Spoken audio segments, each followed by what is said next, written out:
What's up, heathens? How ya doing? I'm the Godless Engineer, and I critically analyze apologist claims to give you the best arguments and information so that you can stand up and use your voice. Today is part 2 of the Capturing Christianity interview of Jeremiah Johnston. Last time we discussed problems with New Testament scholarship, biblical scholarship in general. This time we're actually going to be discussing the evidence for Jesus's historicity. Jeremiah Johnston thinks some grand things about the evidence that we have for the historicity of Jesus. He thinks that we have a lot of evidence, and he lists off the evidence that he thinks we have. So if you want to fuck around and find out how much your mind's going to get blown by all of the evidence we have for the historicity of Jesus, then please stay tuned.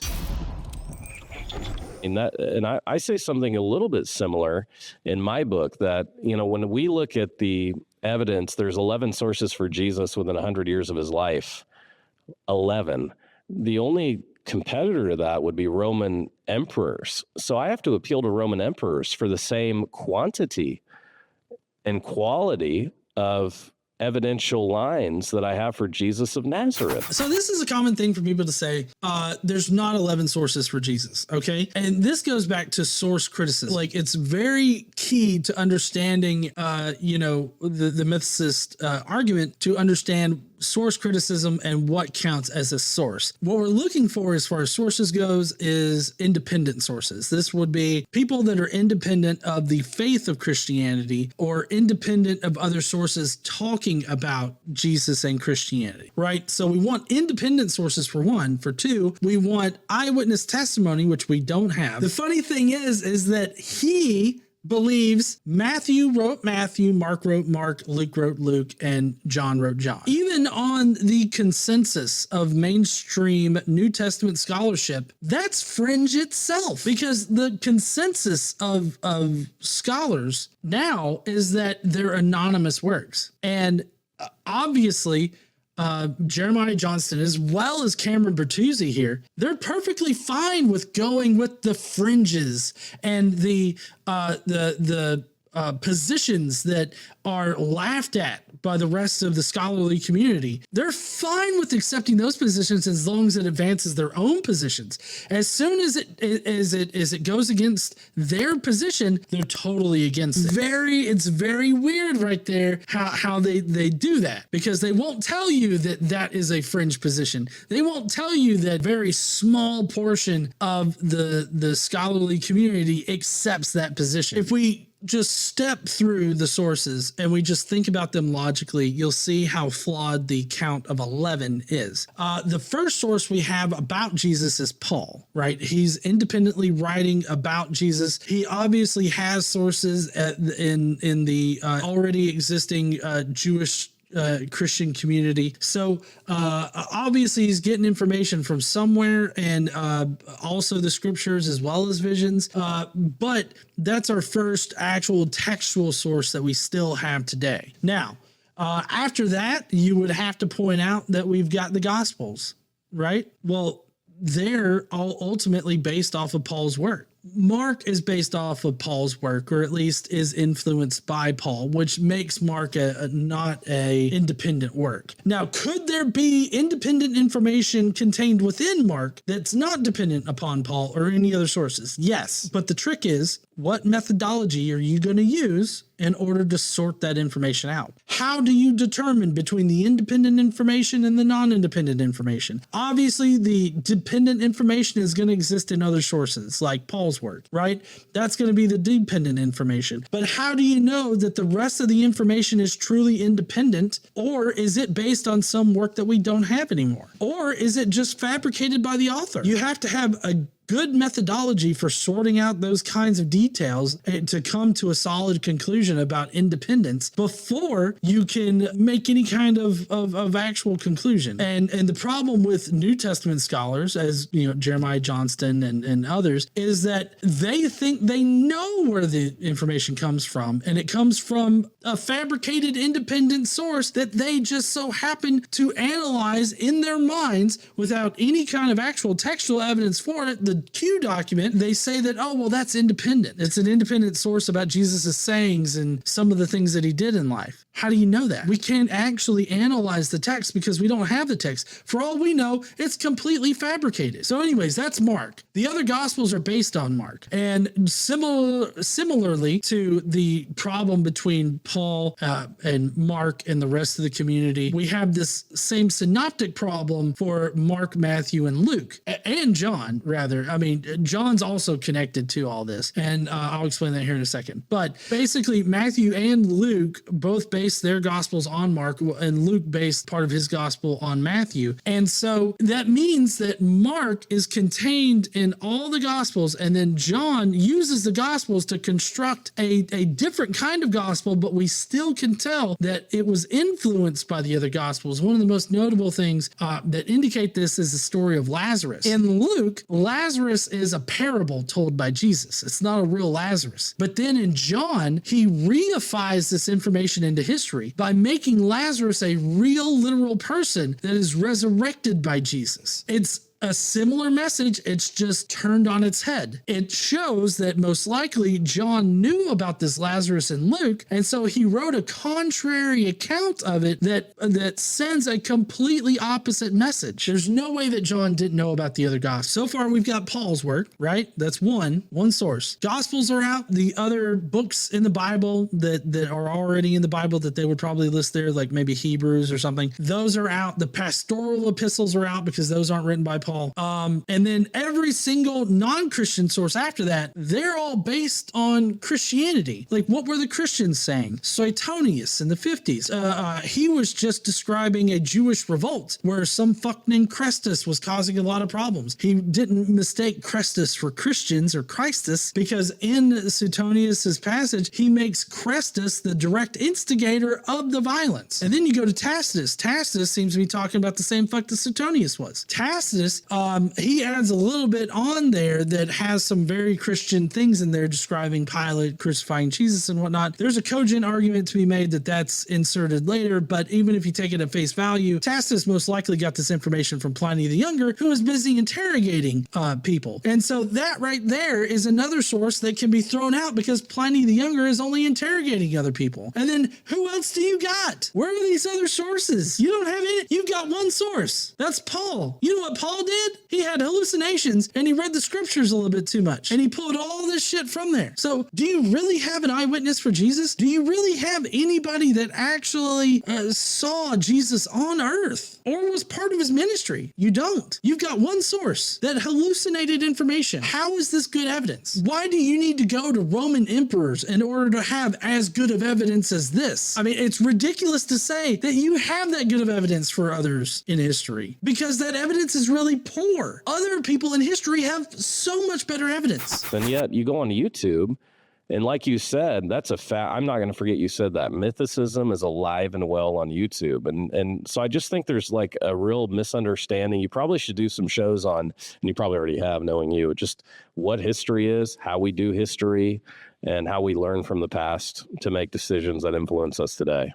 I would totally fucking love that show. Okay. I think Cameron should do it because in my opinion, it's the criteria that people use for historicity that outs them as not being trustworthy for giving us information about history. I mean, there's several things that are very specifically Christian in proving Jesus existed in history. It includes like totally misunderstanding verses in Paul. Another thing is that they have this one criteria called the Aramaic criteria. Basically, if there's something in the Gospels that's in Aramaic or makes more sense in Aramaic, then Jesus probably spoke it. I'm sorry. How does that fucking make sense? How does that piece of evidence actually make sense? Do we actually use this kind of evidence for other people in history? Fuck no, or at least not to my knowledge. You're trying to tell me that Jesus was the only fuck walking around speaking Aramaic at the time, and that's how we know that he spoke it, or that he spoke the word words, not that he spoke Aramaic. He most likely spoke Aramaic, but other people were speaking Aramaic. Just because a writer invented some phrase or some saying in Aramaic or copied something from somewhere else in Aramaic, that doesn't mean that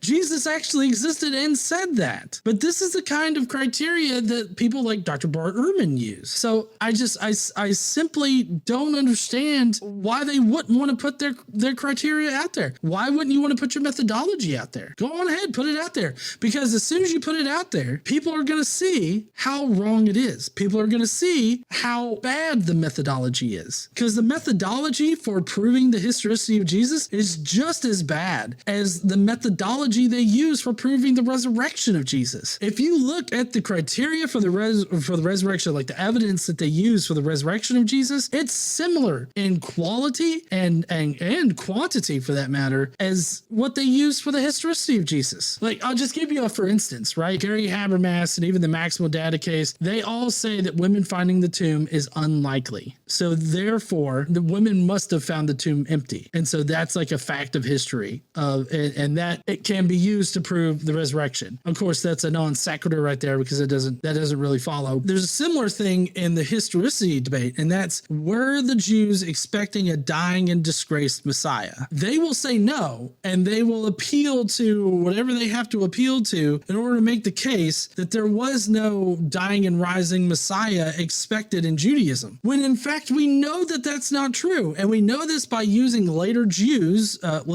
theology, being that they interpreted the suffering servant of Isaiah 52 and 53 as being the Messiah or the coming Messiah. We also have evidence of pre-Christian Jews directly believing in a suffering and dying Messiah. We have evidence of Jews doing Pesher logic on their scriptures in order to create new information about different angelic figures in Jewish ideology. We have evidence for all of this stuff directly in the existing textual shit that we have. There's similar criteria, there's similar evidence for both positions, and both positions have bad evidence, but it's just that it's easier to believe a guy existed, and it's not easy to believe a guy resurrected. That's the difference. Yeah, I wish that I'm thinking more about your question and like what is it really behind it? I think it does kind of go back to this idea that there's a general distrust of authorities. And so what you do when you're distrusting authorities, what are you going to do? You still got to do some research. So you're going to go on Google and you can find an argument for any position that you want. Yep.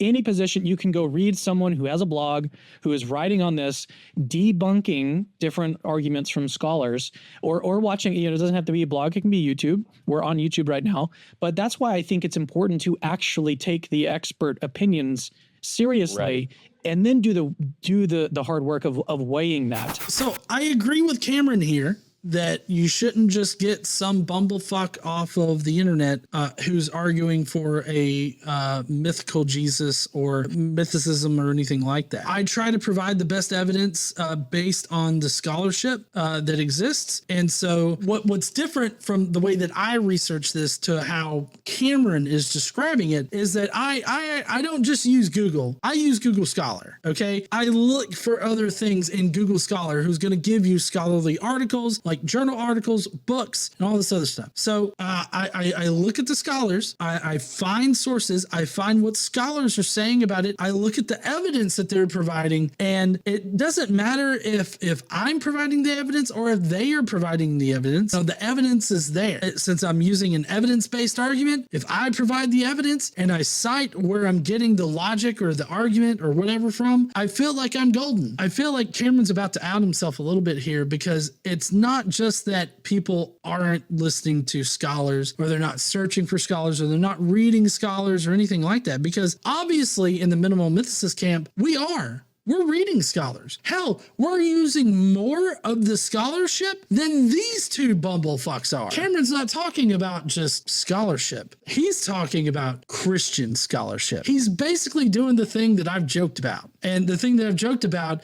is I've just, Brocephus, I guess, has joked about. Brocephus has said, don't worry about, doing the research yourself. Let us provide the scholars for you. We have Christian scholars that can tell you what to think about the historical Jesus. And so you just need to follow what our Christian scholars are saying and just don't even bother researching the thing yourself. But that was my poor rendition of Brocephus. I feel like Cameron, and you'll see why here in a second, but I feel like Cameron really just has a problem with people distrusting Christian scholars, not because they're Christian, but because typically Christian scholars in this particular area of academia are not trustworthy. And I've got a 5-minute video that we can also kind of look at real quick here in a minute to really highlight this. I'm not saying that you're going to be completely irrational if you come on the side of like, okay, I disagree with this scholar, I disagree with this scholar, but the point is to read the scholarship. And I think that's probably what's missing in a lot of the mythicism. There's a reason why mythicism is not taken seriously in the scholarly community. There's got to be a reason for it. And so So when he says in the scholarly community, he's talking about New Testament scholarship. He's talking about biblical scholarship. There's a reason why it's not taken that way. And that's because, and I'll refer you back to Hector Avalos here, most biblical scholars in academia, this also applies to New Testament scholars, are still ministers or believers with specific denominational affiliations. They are still dogmatically Christian. So yes, in these types of circles, in this particular area of academia, they're dogmatically going to adhere to the Christian line. And while that Christian line moves on occasion, and some places are more lenient than other places, it's still the dogmatic Christian line. So that's why we don't trust this area of it. And like I said, I've got a video that we'll review here in just a minute that kind of highlights how bad the scholarship is. Well, and I'm concerned too, like you're so gifted with AI, how pictures can be manipulated today, how I'm concerned about the truth curators. Anytime you have people that curate truth, they insert their own truth. I've done an article or two on artificial intelligence and machine learning. And if you read that, you'll see exactly what I mean, because it doesn't really reflect reality with some of these searches. When you go searching some of these questions, that's definitely a curated answer. And so, I'm concerned. And Cameron, I think that you give a great challenge to us. So basically, he thinks that AI currently is manipulating Google searches in order to target Christianity and move people away from dogmatic Christianity. Exactly, honey. But mythicism's the conspiracy theory. I have to say, there is something to be said about search engines curating their list of things. There has to be a balance in curating it, because you don't want to serve up really bad information to people, information that shouldn't be out on the web but is out on the web, and because it's a search engine and it's doing it very programmatically, it just throws that up for somebody. You don't want that. There has to be a level of curation on some of this information. I get the worry about it, but to apply that so super specifically to this conversation, I feel like is really fucking weird. It definitely screams tinfoil hattery, in my opinion. Now, I know that mythicists all the time are accused of thinking that there's some kind of dark cabal in biblical scholarship that is preventing mythicism from being taken seriously. And I've espoused more rational versions of that here. I say more rational because I back it up with evidence. Hector Avalos wrote a whole book called The End of Biblical Studies, where he points out the problems within the biblical study community. And that was all the way back in 2007. Do you really think that it's gotten better since then? Do you think anybody listened to Hector Avalos and made some changes at that point? Fuck no. If there's one thing that Christianity's not good at, it's changing. They do it kicking and screaming, is my point. But it's not just Hector Avalos either. There's multiple scholars out there that have done critiques and criticisms of the biblical community, the biblical scholarship community, the New Testament community, and have come away seeing the issues that exist there. So there's evidence for this problem. And those that support it, because there's just more critical scholarship related to it. So I'm conversant in it. So you need to find people that give their lives on these, just like you go to a specialist when you have a physical problem. You need specialists in these areas when it comes. There's no difference when it comes to belief Exactly. Exactly. So basically what Jeremiah Johnston is saying here, and we'll get to the mindfuckery here in a minute, but what he's saying right here is that you have to go to specialists on this, people that have dedicated their lives to the Bible. Who in the fuck do you think those people would be? Fucking Christians? People like to point out Bart Ehrman. He's a skeptical, like, textual critic, not a New Testament scholar or historian or anything like that. He's a textual critic.